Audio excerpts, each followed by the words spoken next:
We lost a giant this year. His name was Jackie Mason. Nobody understood and pointed out the foibles of Jews better than Jackie Mason. He was the one who said that only Jews come up to him afterwards and say, "Your act is too Jewish." He said, "I performed for the Queen of England. Afterwards, when she came up to me, she was talking like me. But the Jews, they say it's too Jewish." But actually, this is the part of what Jackie Mason talked about that I want to remind you of.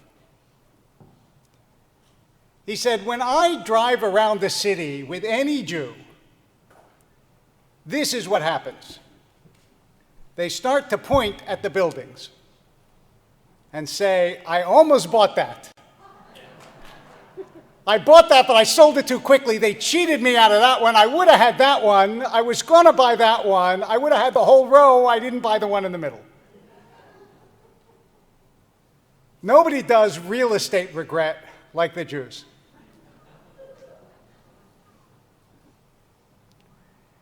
We are filled connoisseurs of regret.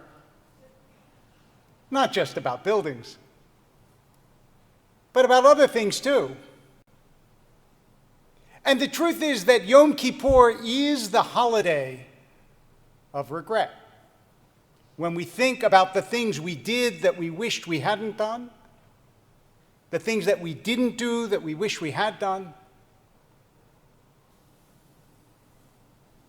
When I was in high school, they took us to an old age home. That's what it was called then, an old age home. And each of us was supposed to be paired up and was paired up with someone who would then be our buddy for the day.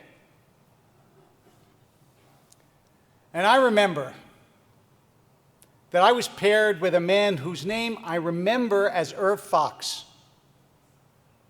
And he was a jazz pianist. And I spent a couple hours with him, and I remember it was hard to understand what he was saying because he was old and he wasn't well. And at the end of that visit, he said to me, "Promise me you'll come back and see me again." And I said, "I promise." And I never did. And to this day, I regret that. I still do. I know that some people say that regret is a useless emotion, that guilt is a useless emotion, or that they have no regrets. Je ne regrette rien, remember Edith Piaf famously sang. But I don't believe it. I think all of us are filled with regrets. In fact, according to a psychologist named Amy Somerville, who used to run a lab called the Regret Lab, believe it or not, at Miami University in Ohio, regret is the most common negative emotion, more common than loneliness, more common than anger, and also associated with it. Regret can cause loneliness. Remember Miss Havisham in Great Expectations, who was left at the altar, and so she sits alone day after day, year after year, with her dress rotting to bits and the moldering wedding cake, plotting revenge on all men because of that moment of regret.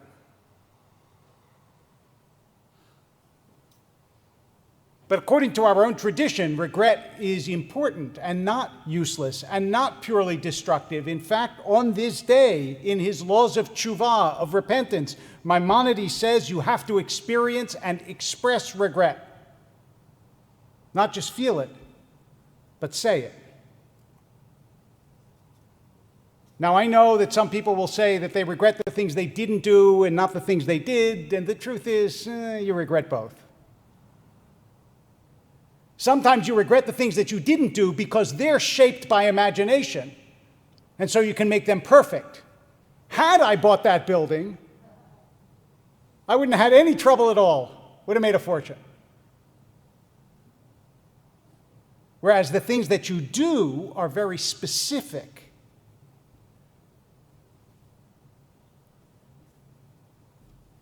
I remember my father telling me once, in terms of things that you regret, that he was, as I will return to later, he was the only child of a mother whose husband died very young, when my father was 11. And later on, he had an opportunity that he really wanted to take when he was a little less than 20 years old, or I guess 20, 21 years old, to take a ship over to Israel and to help fight for independence. But his mother said to him, "I've lost my husband, you're my only son, I don't want you to go," so he didn't go. Therefore, my father was not on the ship he was going to be on, which was called the Exodus.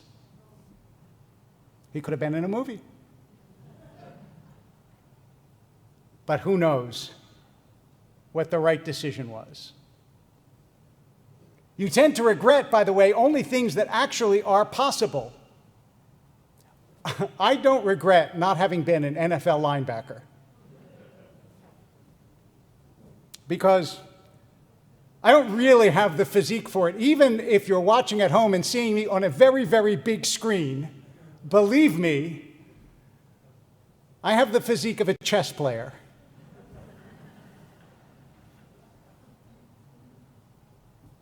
But you do regret the things that you do that were wrong or hurtful. And the question is, what do you do with those regrets? Do you push them aside? Do you say that regret is useless and I'm not going to regret because I did it and it's in the past and why should I regret it and I'm done, and forget it? Well, the first thing to remember about regret is that if you regret things, you're not alone. When the psychologist says that regret is the most common negative emotion, the rabbi says even God feels regret. It says it right in the Torah, "V'yinachem Hashem ki asa et ha'adam ba'aretz." God regretted that he made human beings. It says in the Torah. You can understand it. It's a very dicey business, this inventing of human beings. And how do you make the tikkun? That is, how do you fix, do you repair the regret? What do you do? Because obviously, I can never go back and visit Irv Fox. He's gone. The time is gone. It's gone. How do you make a tikkun?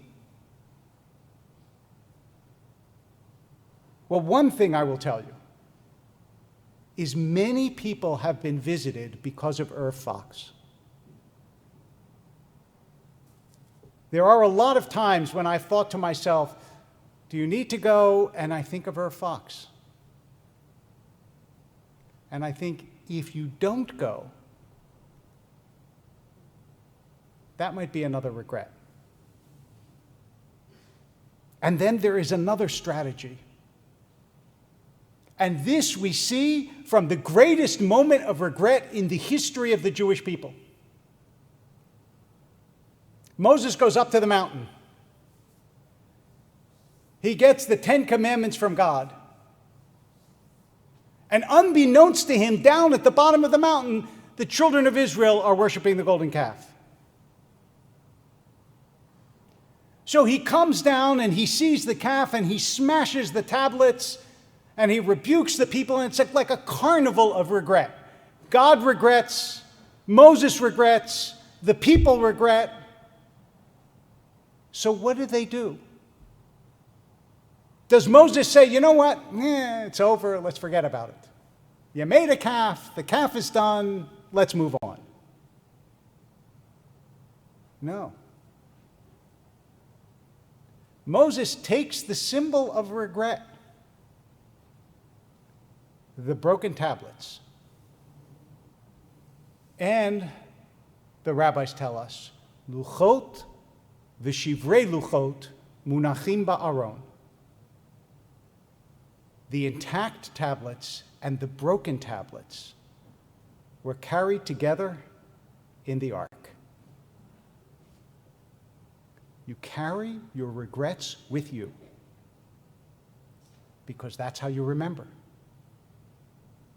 You carry them with you because that's how you do better. You look at them as teachers, not as tormentors. Everyone has their own Aron Kodesh. Everyone has their ark. Now let me tell you about the ark of someone who was very close to me. I mentioned earlier in this sermon, and some of you have heard this before, that my father's father died when my father was 11 years old. Growing up, he would occasionally mention his father, what a wonderful and loving person he was. But we didn't really know that much about him because he died early in an age when nobody recorded things or had pictures. There are 1 or 2 pictures of him, but that's about it. But when my father died, I discovered what was in his Aron Kodesh. As we were going through his drawers, we came upon 2 letters to him from his father. Didn't ever know they existed. I didn't know that he had anything tangible from his father. He never mentioned it. We put them away, and yesterday morning, I texted my older brother, Steve, and I said, "Do you have those letters? I want to see them. I saw them then, but I haven't really seen them since." And he sent them to me. And now I know what my father did with what was the biggest regret of his life, which is that he didn't know his father when he got older. What he did with it was he spent all the time he possibly could with his family. I know that my father turned down all sorts of opportunities that would have allowed him to take other positions but would have pulled him away from his family because he knew what it was not to have a father around. He went so far as to take us cross-country in a Winnebago. Do you know what it is for a family of 6 to travel in a truck across the country back and forth? I mean, it's bad enough for my father, for my mother, God only knows, with 4 boys.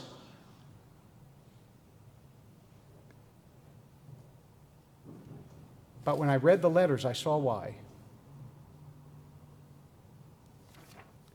One of them, his father signs off, "Be a good boy, and you will never be sorry. With love, your daddy." And then at the very bottom, his father writes to him, "Write a long letter." And then there's this letter. This letter begins, "My dear little boy," and then talks about how he hopes he's having a wonderful time. And then he says, "We'll be over to see you Sunday. In the meantime, have a good time and enjoy yourself. With love, from all of your dad and mom." And then it says, "P.S. Don't blow the bugle too early in the morning. Let the other boys sleep." My father was very musical, and I suspect that that was based on an incident or 2. But I realized that this letter, which said, "We will be over to see you Sunday," is dated July 6, 1938. On July 9th, 1938, Saturday, my grandfather died of a heart attack, and my father never saw him again. That's the Shivrei Luchot, the broken tablets in his Aron Kodesh. And what he did with it the tikkun he made because he couldn't undo the loss was he became the father that he missed. He drew as close to his children as he had yearned day after day and year after year. His father would have drawn to him.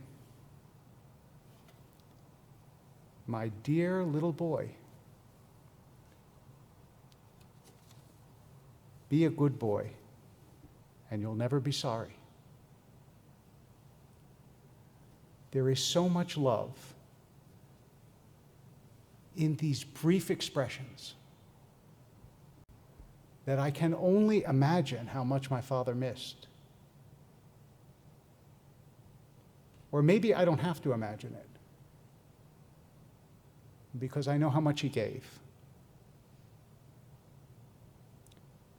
Do you have regrets? Of course you do. Have you done things that hurt people you love? If you have loved, you have done things that hurt people you love. Can you undo them? Sometimes, but usually not. But you can live with your regrets in the Aron Kodesh of your life and be different because of them. You can be better.